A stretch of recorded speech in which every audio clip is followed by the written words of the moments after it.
St. Luke's Global opened in 2010. We were here when the hospital opened. There's a lot of things. One is definitely sobrang konting pasyente. I can always say my claim to fame is I saw the first patient admitted to this hospital. When we started in Global, the concept was this will be a hospital with no trainees.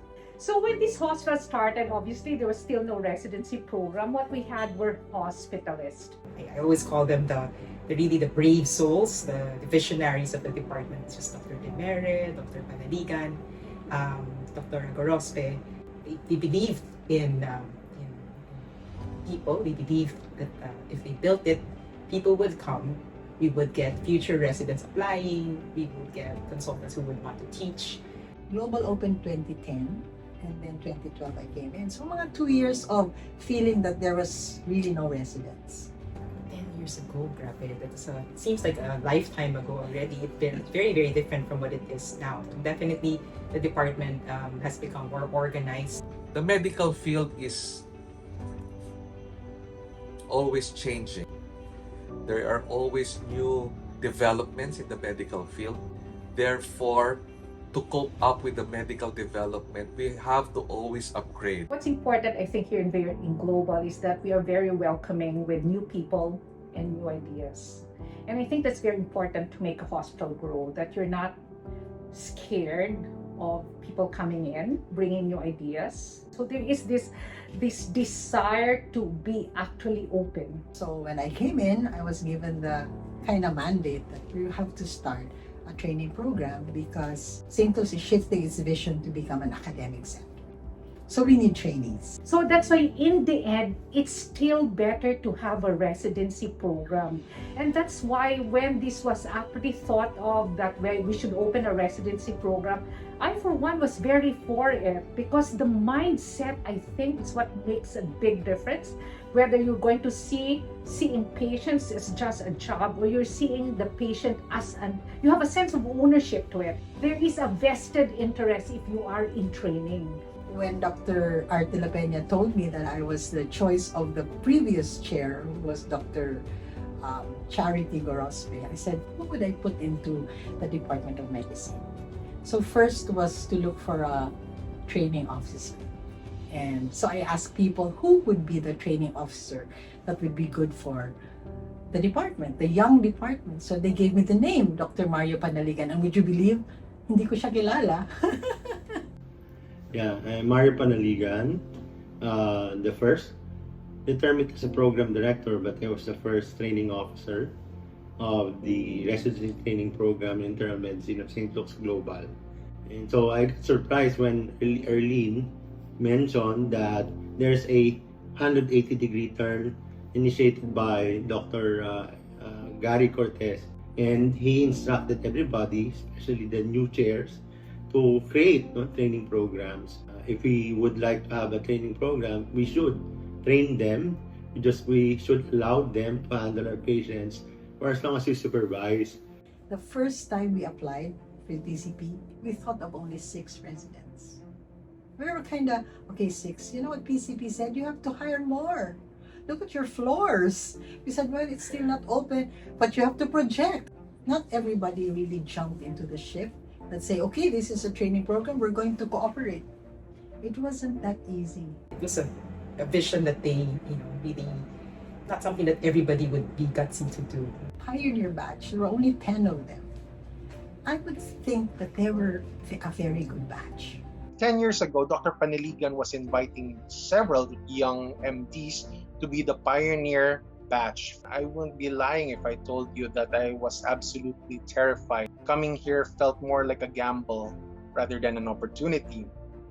There was just more cons than pros during that time. You see, no accreditation, no alumni, no seniors to guide us. Pepin Mendieta. I graduated in 2016 and I'm now an internist hematologist.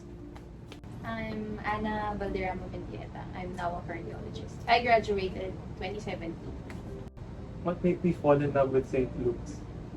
I think I like the fact that it was a new training program and that the institution was still growing because I wanted to grow with the training program as well. I liked that it was new because I knew that we'd be part of its growth. So there's no established training, there's no real established program, so everything was fresh. And I wanted to be a part of something like that. I wanted to help the institution grow, and I wanted to grow with it. My name is Reggie Legaspi. For those who know me, Bigs talaga ang nickname ko. I started as a staff nurse April 2012. The residency started January 2013. I've been here longer than the first batch of IM residency. So, naabutan ko pa yung time na hospitalist yung nagjo-duty sa floors. I'm Brian Viñosa Balatpat. I started my career here in St. Luke's way back in 2014. I came from a hospital na may residence naman. And I know the difference between a hospital na meron at wala. Residency really brings a lot of changes here in St. Luke's in terms of having us someone to bridge the communication between the consultants. It's a big thing for them to have their training here. Kasi napag-graduate na namin, ako nakikita ko sobrang dami na naming mga residents na sobrang now flying their way towards their consultancy in so many colors. Training program that before we were looking for applicants. Now, applicants are coming in, even having the opportunity to select the best. Considering that the training program of IMGC is relatively young, seeing the alumni delivering their expertise through their lectures in the experts, seeing them grow and developing their craft, I think is one achievement that anyone among us who became head of the Department of Medicine is so proud of. I mean, to give them credit, they actually went to this hospital when we didn't have any track record, right? And it's a first program, and it requires an act of courage on their part. And also everybody else, all of us here, we're just trying to figure out how best to do this. Remember, they had no seniors. The hospitalists were still their seniors. It went on, but it was not easy. It was hard, but the system went on and the patients got better. And I think the residency program got stronger because we saw it from the start and how it grew. And now you have a very stable and a very well-founded residency program. For me, well, at that time, it's one of the more progressive residency training programs. And what I really like, even up to now, when I did my fellowship here, is that I felt like I'm part of the team and I'm not a subordinate. Well, there was always the fear that it wouldn't continue because we were the second batch. We didn't have any PISPIN graduates that were takers yet. So there was always that risk when we entered.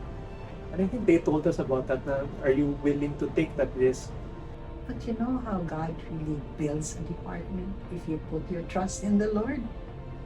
They were given the favor and they had 100% passing on the first exam. At that point, we all knew our hard work has definitely paid off. And I am happy to share we all achieved that dream from the pioneer batch. They took a good chance and they made a good record. And that, I guess, set the record for where we are now 10 years after. In the past, I'll be frank, I was actually very active in your training. I think in the first 3 years where I was part of your training committee, and I was actually taking care of the critical care program, which means we actually had lectures with you guys every month.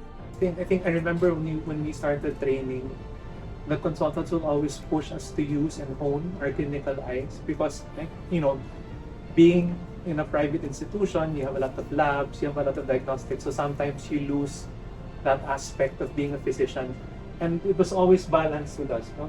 They always made sure that we do proper physical exams, that we make sure that we became 5-star physicians. And I think most, if not all, of our graduates have reached that level. The legacy of the Department of Medicine would really be the training. Even when we became an accredited and legitimate training institution, we still have several obstacles to climb. But it's unfortunate that I got sick, no? Noong February 13, that was actually when I was going to UST for my 7 to 12 class. Napansin ko bigla, after one flight of stairs, napagod ako. So nagugulat ako, sabi ko, bakit meron akong heart problem? Iso naman, nung in-examine niya ako, may mga pasa ka, sabi niya. And then, nagpa-blood test na rin. Kasi nga sabi, kailangan test. Kasi lahat, blood chem, CBC. And so, nag-antay na lang ako doon, no? So, kaya ako sa office, 7th floor. Kumakit si Rodney Jimenez. So, kinausap niya ako. Tapos sabi niya, Mario kasi yan eh, hindi nila ma-release itong CBC mo. Kasi yung hemoglobin mo 7. Tapos yung WBC mo more than 50,000. Some platelet around 20,000. So sabi ko, mukha bang leukemia? So kinonfirm yun sa akin. May leukemia na nga. Mukhang myelogenous, acute myeloid leukemia. I got temporarily replaced by Dr. Rod Jimenez. So I prayed. Yun lang ginawa ko noon. I stayed in the chapel. Actually, I cried. Lord, sabi ko, I surrender. No? Definitely, I cannot do anything. I actually felt stronger kasi alam ko nandyan lahat. Nandyan lahat na pwedeng tumingin, lahat na pwedeng tumulong. Sir, my favorite part is simply being with the St. Luke's system. In St. Luke's, we are like family. We come from different backgrounds. Some of our consultants came from overseas training. Some come from different training institutions. But once you are in St. Luke's, you are all given the same opportunity. Kinuha ko agad yung bill ko nung first confinement ko. Nagulat na lang ako kasi mahal-mahal na babayaran ko. And then, true enough, sinagot na St. Luke's. No? Even my transplant fees. Nung nakasip ko, doon ko na-realize how hard, how difficult the work of the nurses. No? Nakita ko how they care for me as a patient, not because I'm a doctor. About nurse and doctor's relationship, professionally, of course, we work hand in hand with doctors. Without the doctors, we cannot do our dependent nursing action. It's not only nurse and doctor relationship. Most of the residents here, or I would say I have a bunch who became so close to me. During my second appointment, it was an unusual time. It was during the COVID, and I felt that I had the responsibility to respond to this critical time in our medical history. Time that it was announced that the COVID-19 is already a pandemic, and that we had to go into code yellow because of the demand, going to a battle where you could hardly have any armament or a weapon because everything was still difficult. I was not worried about myself. I was worried about my residents. So when we started to make the structure, the question always was, you need labor, right? You need people to work for you. You don't want training. So we had to, put this all together and prove to PCP that we are really dead set in training residents. I will never forget the time that we had to shift our mode into more of service than training. Before, training is number one, second is service. Now, they are equal. So while serving, do not forget to read, because it might be that the chapter in Harrison that you are reading now will save one patient tomorrow. Definitely, we are on the path to achieving our mission and vision. First and foremost, we have a robust faculty that has made a strategic plan for our department that can achieve our objective of training residents to be good in clinical work, to be doing research work, at the same time to be compassionate physicians. Because that was our mission, that was our vision, that we will be really a center for compassionate, innovative internists that will really be, we will become a premier center of choice for training. Well, it's actually nice to actually be in a hostel where you actually saw it from the start, and so you can contribute how the hostel would evolve. St. Luke's now at its present condition is in a better position to meet all the challenges. Having a resilient program that was disrupted by COVID but not destroyed. What I wish would actually improve in our training and how we actually do it as a program is the sense of ownership. Because then if you feel that you own something, you want to take care of it. You want it to do well. I've seen the evolution ng mga bata, ng mga trainees eh. It's always very humbling that we're given this front row seat to watching all of you parang see what you will do, see how you will grow. We've seen it all. I was telling Dr. Ferdy, there's always a cycle. So we see the first years come in, they're very uncertain, there's a lot of crying, the stairwell, in the bathroom. There's some who would threaten to quit and maybe go home in the middle of the night. We've seen them, and we've seen a lot of those. And then all of a sudden you see them come back, they grow into seniors that are more confident and know what they are doing, know what they want to be doing.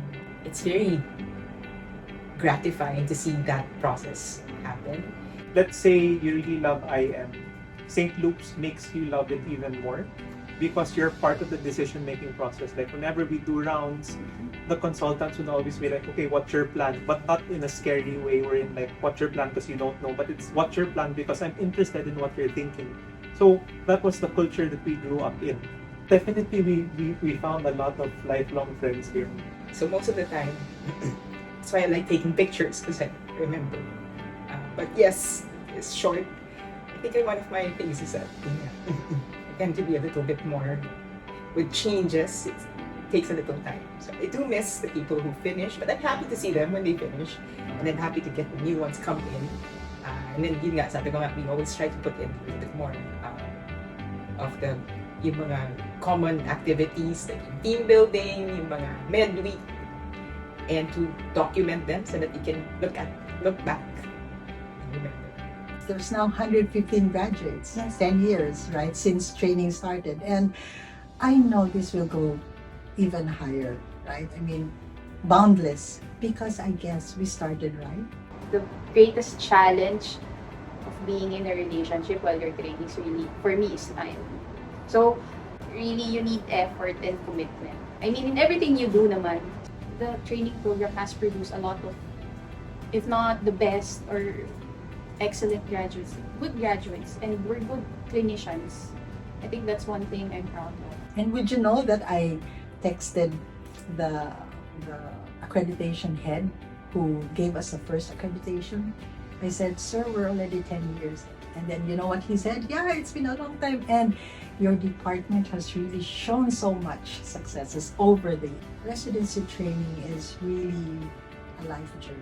Every year is a mountain that you climb, and it is not only giving you skills for the present, but it is really a life skill in how eventually you will be able to maneuver your life. They're unlimited. There's so many possibilities. We coined that term, and we really thought about that term, infinite possibilities, because that's what we want each of you to really know, that there's so many things that you can do. And you have to remember, 60% of the patients will survive whether you're the worst doctor or not. 60% will survive regardless of what you do or not. 15% will die whether you do the best you can. It's the 25% where a good doctor matters. Be good. Just be good. Be a good doctor. You don't have to be heroic. Residency is really teaching you to have good work habits. How to be a good doctor, how to think critically, how to think logically, how to make sure that given the 10 million data given to you, you know which ones are important. And you can only do that if you're actually actively learning and to be actively curious. Always be hungry for everything. Whatever you don't know, you just ask. You You be open to all the challenges that really St. Luke's will give to you. But there should be the drive and the determination. Because in medicine, you need not be intelligent. What is needed to become a good doctor are hard work and good character. So when you fail, you just remember the words from Confucius, that the greatest glory of man is not in never failing, but in rising every time he falls. Take advantage of what St. Luke's has to offer. This department is meant to do great. Place that you can find friendships and family. Wherever you are always welcome here in St. Luke's. For me, it's a decision I'll never regret. Definitely, I pick St. Luke's. And to the current residents of St. Luke's Medical Center Global City, you chose an amazing institution, if not the best institution for your IM training. You are the future of this department, and as cliche as it sounds, you stand on the shoulders of those who came before you, that the legacy we have started will help inspire you to make your own mark in our field. Now look up and aim higher.